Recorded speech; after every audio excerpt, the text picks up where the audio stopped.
Once upon a time in Limbo, BB, the goblin sorcerer, Vorticai, the human cleric, and Korgak, the orc barbarian, were forever changed. Their journey to Limbo, a plane of pure chaos, had reverted them to childlike states. They were now small in stature, their minds were filled with innocent wonder.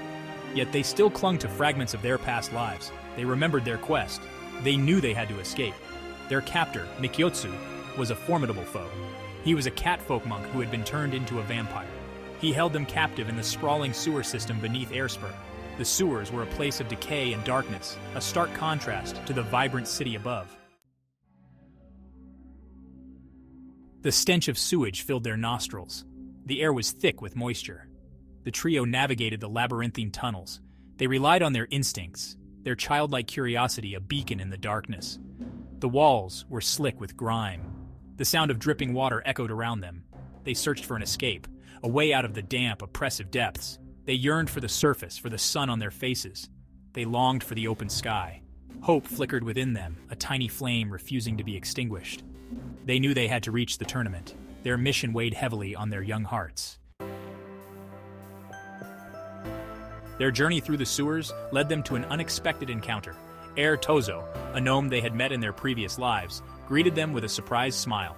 He was accompanied by a group of miners toiling away in the depths. Tozo, a friendly face in a grim place, offered them aid.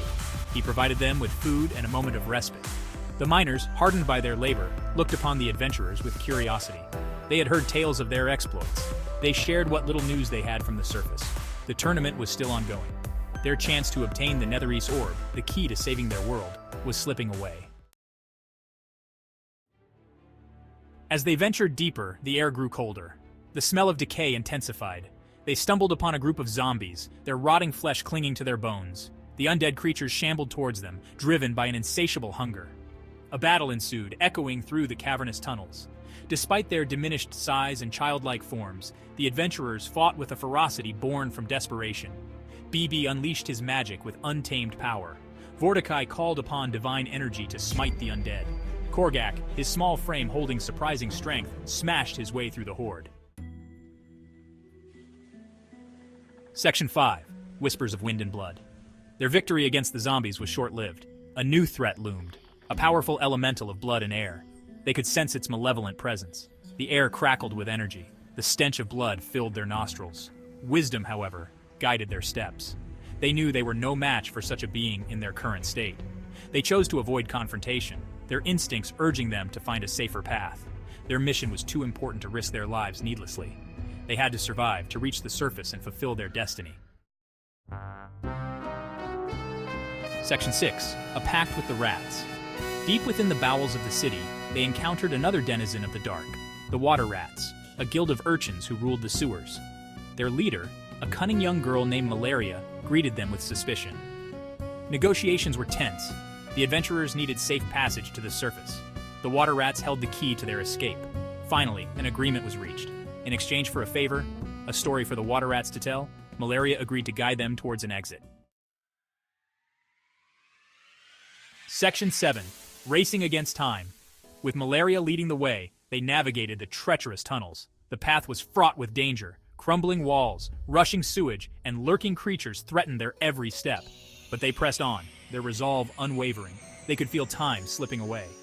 As they climbed, the air grew fresher. The stench of the sewers began to dissipate. Hope surged within them. They were close. They were almost there. Section 8. The final countdown. Finally, they emerged from the depths. Blinking against the sunlight, they found themselves on the outskirts of Airspur. The city buzzed with activity. The tournament was nearing its climax, but their ordeal had taken its toll. The effects of Limbo were wearing off. They could feel their bodies changing, aging rapidly. They had to reach the arena. They had to claim the Netherese Orb before it was too late. Section 9. Epilogue. A Champion's Heart. The adventurers' escape from the sewers of Airspur was a testament to their resilience. Despite being transformed into children trapped in a hostile environment, they never gave up hope. Their journey through the darkness, their encounters with allies and enemies, forged a bond unbreakable. They emerged stronger, more determined than ever to fulfill their destiny. Their story is a reminder that even in the darkest of times, hope flickers. Courage can be found in the most unexpected places. And even when faced with insurmountable odds, the bonds of friendship and the will to survive can lead the way back to the light. Section 10. What we learned in the sewers. The sewers of Airspur held more than just grime and darkness. They held valuable lessons. The adventurers learned the importance of adaptability, of using their wits and cunning to overcome obstacles. They discovered the strength that comes from relying on each other, from trusting in the bonds they had forged. And most importantly, they learned that even in the face of overwhelming darkness, a single spark of hope can ignite a fire that burns away even the deepest despair.